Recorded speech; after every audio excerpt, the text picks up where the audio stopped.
ऐसे लोग भी होते हैं, खेल उनको कोई भी खेल खिलवाओ अच्छा ही खेलते हैं, हर खेल। ऐसे भी बच्चे होते हैं। और कुछ ऐसे गोलू होते हैं, कोई भी खेल खिलवा लो उनसे। जैसे फुटबॉल में खेलेंगे तो फुटबॉल बन जाते हैं वहां जाके कि मैं फुटबॉल बनूंगा, तुम सब मुझे मारना। और क्रिकेट में विकेट बन जाते हैं कि मैं पीछे खड़ा हूँ, उल्टा होकर खड़ा हो तो पीछे बॉल आएगी, मुझे लगी तो आउट माना जाएगा। तो आप में से जो, जैसे कोई आपसे पूछे कि आपका मूल व्यक्तित्व क्या है, आप में से कुछ लोग तो हरफन मौला किस्म के होंगे ही भाई। आप में से ऐसे कितने बच्चे हैं जो पढ़ाई में अच्छे रहे हैं शुरू से, और पढ़ाई के साथ कम से कम एक और फील्ड में अच्छे रहे हैं? हाथ खड़ा करें जो पढ़ाई में भी अच्छे रहे और एक फील्ड कम से कम और थी जिसमें अच्छे रहे, है ना? तो आप कम से कम 2 फन मौला तो हैं ही, और 2 से ज्यादा तो हर फन मौला हो जाएंगे। जैसे पढ़ाई के अलावा किस फील्ड में? लड़ाई करने में है, किसमें? खेल। हाँ, कौन सा खेल? कोई भी, कोई भी खेल। क्या बात है। ऐसे लोग भी होते हैं, खेल उनको कोई भी खेल खिलवाओ अच्छा ही खेलते हैं, हर खेल। ऐसे भी बच्चे होते हैं। और कुछ ऐसे गोलू होते हैं, कोई भी खेल खिलवा लो उनसे। जैसे फुटबॉल में खेलेंगे तो फुटबॉल बन जाते हैं वहां जाके कि मैं फुटबॉल बनूंगा, तुम सब मुझे मारना। और क्रिकेट में विकेट बन जाते हैं कि मैं पीछे खड़ा हूँ, उल्टा होकर खड़ा हो तो पीछे बॉल आएगी, मुझे लगी तो आउट माना जाएगा।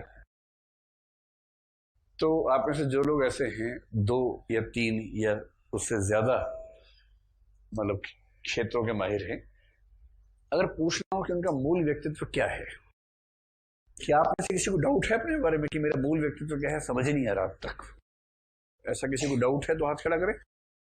मैं पूछूंगा नहीं उनसे कुछ भी, वैसे जानना चाह रहा हूँ क्या किसी को ऐसा संदेह या दुविधा होती है कि मेरा मूल व्यक्तित्व क्या है, पता नहीं चल रहा एग्जैक्टली। 1 2, सबको होती तो हाथ खड़ा करो। सबको होती है पर हाथ नहीं खड़ा करूंगा। 1 2 3, 3 को हुई ना दुविधा, अब 4 को हो गई है। ऐसे सब लोग हाथ खड़ा करें जिनको लगता हो कि दरअसल मेरा मूल व्यक्तित्व क्या है बहुत क्लियर नहीं हो पा रहा, दुविधा सी रहती है। धीरे धीरे 50 हो गए, देखिए 40-50 हो गए। मैं और 2-3 बार बोलूंगा सब खड़े।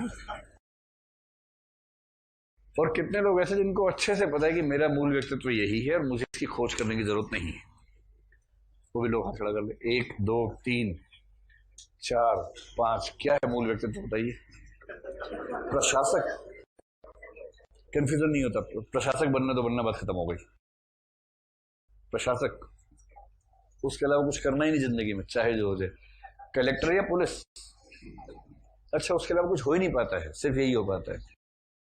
ठीक, क्लैरिटी है ना भाई। कुछ लोगों को क्लैरिटी रहती है कि यही करना है तो यही करना है। सचिन को थी बचपन से। सचिन के पेरेंट्स ने बहुत कोशिश की कि वो पढ़ ले पढ़ ले पढ़ ले, जैसे भारत का हर पेरेंट मध्यवर्गीय बच्चे को बर्बाद कर देते पढ़ाने के पीछे।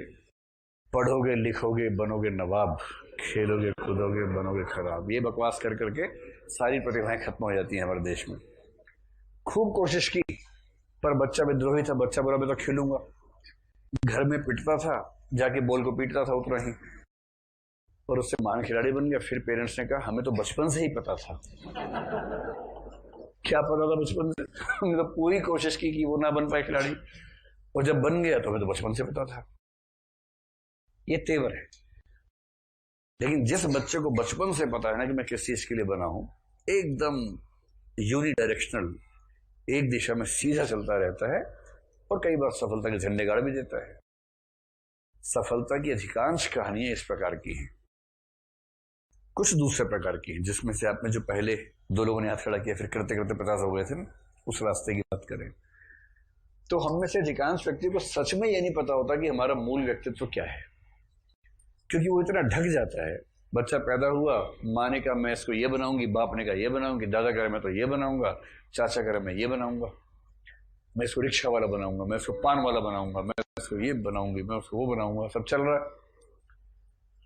इतनी पट्टी पढ़ाते हैं बचपन में ही कि वो बच्चा भूल जाता है कि दरअसल वो क्या चाहता है। जैसे आप में से लगभग सब लोग आईएएस बनना चाहते हैं, लेकिन आप में से कम 1/4 होंगे जिनको मूलतः आईएएस बनने की इच्छा नहीं है। उनको समाज ने इतनी पट्टी पढ़ा दी है कि उनको ये भी समझ में नहीं आता कि आईएएस बनने की इच्छा उनकी अपनी इच्छा है या समाज द्वारा उनके ऊपर थोपी गई इच्छा है, ये भी समझ नहीं आता है। और ये आपके साथ ही नहीं हो रहा है, हर जगह होता है। अलग अलग तरीके से होता है। तो व्यक्तित्व तो हम मान लेते हैं दो प्रकार के हैं, एक तो एक आयामी है और एक बहुआयामी है। बहुआयामी का मतलब है कि वो ये भी अच्छा कर लेता है, ये भी अच्छा, ये भी अच्छा, ये भी अच्छा, वो भी अच्छा, ये भी अच्छा और वो भी अच्छा कर लेता है, ऐसा कोई व्यक्ति अगर हो। और एक आयामी का मतलब है एक ही काम आता है, उसके बिना उसके दूसरा काम उससे कहोगे ना तो उसमें डब्बा गोल कर देगा, करना चाहेगा भी नहीं, और करेगा तो ऐसा करेगा कि आप सोचेंगे नहीं करवाते, इससे तो अच्छा रहता। तो एक आयामी व्यक्ति हमारे पास बहुत सारे हैं। हमारे पेरेंट्स में भी हो सकता है कि एक व्यक्ति आपको ऐसा लगता हो अपने पेरेंट्स में कि पापा हैं तो हमेशा है यही, उनको कुछ और सोचता ही नहीं है, हमेशा उनसे को फिल्म देख लो, मैं क्या फिल्म देखूंगा, तुम लोग जाओ, मैं क्या फिल्म देखूंगा, तो घूमने चल पड़ो, क्या घूमने में रखा है, ऐसी वहां भी होती है यहाँ भी होती है, घूम के क्या करेंगे। तो ऐसा कोई सड़ू किस्म का व्यक्ति अगर आपके आसपास हो, उसको आप एक आयामी व्यक्ति मान लीजिए, ठीक है। बहुत सारे होते हैं। एक आयामी के दो मतलब है, एक तो जिसका आयाम है ही एक जो ट्राई तो करता है पर एक ही आयाम में चल पाता है, बाकी में चल नहीं पाता है, तो हम अल्टीमेटली मानेंगे एक आयामी व्यक्ति है। कुछ लोग होते हैं बहुआयामी, कुछ भी करते हैं तो झंडा गाड़ देते हैं, जैसे लियोनार्डो दा विंसी। मैं इस आदमी के बारे में जब जब पढ़ता हूं मैं घबरा जाता हूं कि ये कैसा आदमी रहा होगा। और एक हमारे अपने अमीर खुसरो, अजीब आदमी है, सितार भी बजा लेता है, तबला बजा लेता है, नए वाद्य यंत्र बना दिए, शब्दकोश लिख दिए, पहेलियां, मुकरियां, ढकोसला, शब्दकोश, पता नहीं क्या क्या कर दिया। ऊपर से इतिहासकार तो है ही, ऊपर से सूफी भी है, ऊपर से इतना अच्छा मैनेजर है कि हर नए राजा से मैनेज कर लेता है। अमर सिंह वाली क्षमता भी है, मजाक समझते हैं। किसी भी शासक के साथ मैनेज कर लेने की क्षमता मजाक थोड़ा है।